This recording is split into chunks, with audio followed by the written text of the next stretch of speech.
WKJ 90.3 FM, air to the streets. We up in here in the building, cooling out. We have the emtheories.com is in the building. Yes, yes. All right. We got REY. Peace.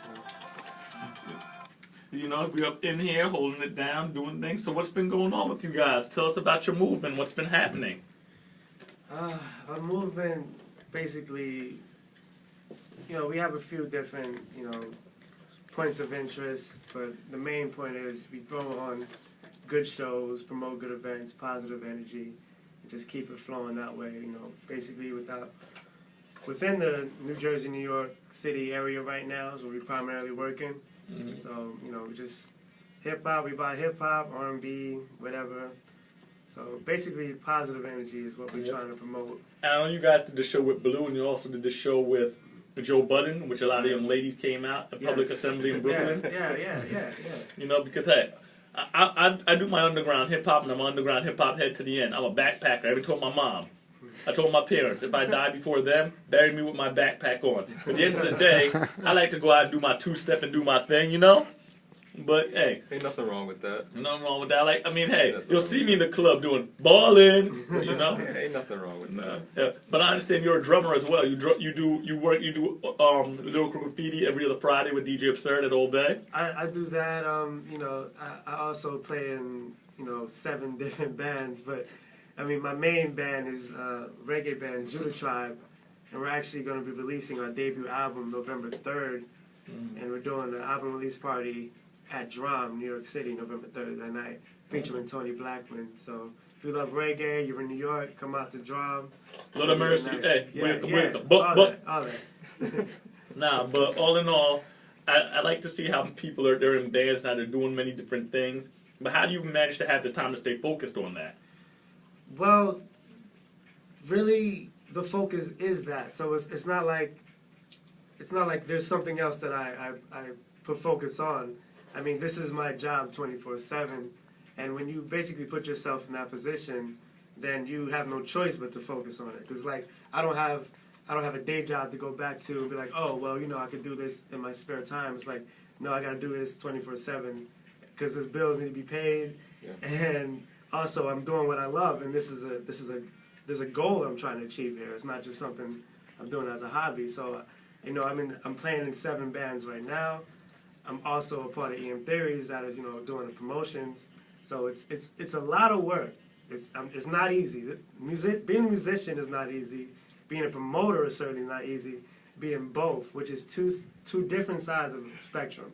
It's like I learned this the hard way. Like. And I totally understand it because I do promotion, I do the radio show as well, so I know what it's like. And REY, I know you're also a DJ. You do original funk breaks and grooves. You have an album that came out. Yeah, got an album. DJing's kind of the last thing on a list of things that I'm doing. That's pretty much the newest part of my game. So what else have you been up to?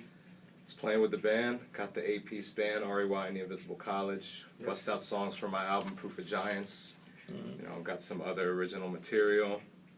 You know, just producing tracks. And that's the one thing I actually like about when I go to hip-hop shows and I see the live band. It gives it that extra element. It gives it that allure, that aster. Yeah. I find. Yeah, definitely. I mean, there's a lot of venues that you can't really, or shows you can't really be a part of if you're just coming with, you know, just tracks or just the DJ, because it'll switch up the energy of the night. So being able to rock out with, like, the full band is... You know, that's where it's at for me. And what I know you're a drummer. Do you play an instrument? Yeah, I play guitar, bass, drums, keys. Play everything. Yeah. So what made you say? What made you go say? You know what? I love the band, but I'm also start DJing as well. What made you decide to do that? Well, it was actually there was a step in between. I was playing in bands for a long time, and you know, if you're not in the right situation with a band, there's a lot of drama. It's like being in a relationship with multiple people, and everybody's got to be happy. So, you know, I was just like, I'm done with this for a while, and I decided to get into production and recording and engineering, and then that kind of just got, I guess, artistically lonely. So I was like, you know, let me get back into this band thing, and at that moment in time, I had finished up all the material for my album, which was, you know, a lot of MPC 2000 work, plus a ton of artists and musicians doing studio work with me. I was like, well, we got the material, and I have these people I've been playing in other projects with. I'm just gonna, put this thing together and kind of create like a nice family situation. All right. I know you brought some tracks for us to play for the night. Oh yeah, Original Text. Okay. That's a new project that I did all the beats for, and a bunch of instrument work on, studio musician work on. And I knew you grew up in central New Jersey, like Woodbridge, Yeah. in that area. Yep. And where did you grow up exactly? New Brunswick. New Brunswick. Well, now I know New Brunswick was more like hub city, the central of everything. Right. But overall, there's no music scene like a bigger city like a New York or Philadelphia. No. Like, when you guys, I know you guys have finally at that point you were breaking through. Do you find it difficult coming from Jersey? When I say that, not so much just coming from Jersey, but being in a place where you don't have as many venues and as much outlets. Do you find it like it's a struggle sometimes? And and the thing is that because I grew up in Central Jersey in Matawan, so I know what it's like. When I'm a hip hop head and I love hip hop, but a guy I'm friends with, they might not, they'll know what Top 40 radio tells them. But the only way I'll find somebody who loves hip hop like I do is that they'll be living like in Edison, New Jersey. Hence, like somebody like absurd. But what I'm saying is that the person that loves it as much as you do, they live like miles away from you. So did you find that growing up?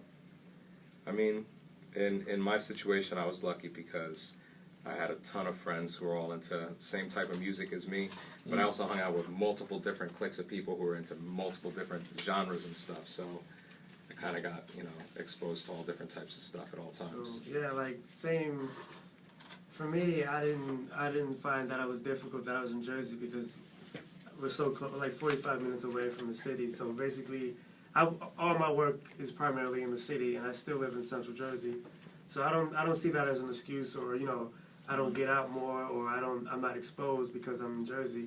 I think Jersey is a cool place because we have stuff that the city doesn't have. Like we throw basement parties, Rutgers, New Brunswick, for the most part. Like that's nowhere in the city.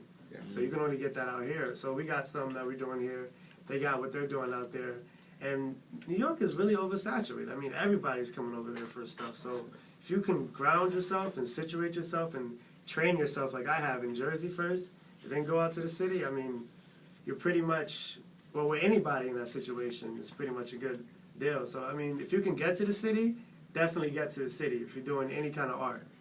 But don't look at, where you're from as a hindrance, because just put in the work, because everybody's putting in the work. I want to say thank you, gentlemen, for coming through, and we definitely got to get into some of these tracks from you before the night is over. All right, why? Thank you. Yeah, man. You want to try? Don't be strangers. Definitely come back, and the next time you come back, you got to guest DJ for us. Okay, yeah, that's what's up, man. Just everybody make sure to check out emtheories.com. Yep, emtheories.com. emtheories.com. Yeah, we got events, new music, new videos, all different types of things going down. What's the next headliner event we have coming? Oh, we got Tehran Amari. Amari. November 2nd. November 2nd. Assembly. So that's gonna be a nice show. Right. That's what it is. Air to the streets every Monday night, 9 to midnight. emtheories.com is in the building. Check for them. There's the truth right here. Peace.